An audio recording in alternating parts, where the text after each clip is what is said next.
কসবা পৌরসভার বাজেট ঘোষণা। মোহাম্মদ আমানুল্লাহ প্রতিবেদনে দেখুন বিস্তারিত। ব্রাহ্মণবাড়িয়ার কসবা পৌরসভার ২০২৬ ও ২০২৭ অর্থবছরের প্রস্তাবিত বাজেট ঘোষণা করা হয়েছে।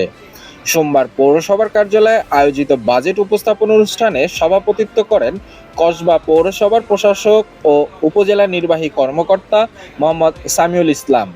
ঘোষিত বাজেট অনুযায়ী নতুন অর্থবছরে পৌরসভার রাজস্ব বাজেট ধরা হয়েছে ৮,৪৮,০০,০০০ টাকা এবং উন্নয়ন বাজেট ২৯,৭৫,০০,০০০ টাকা।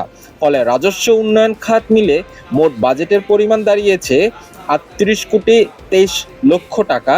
এছাড়াও বাজেটে ৩,২৬,৯০,০০০ টাকা উদ্ধৃত দেখানো হয়েছে।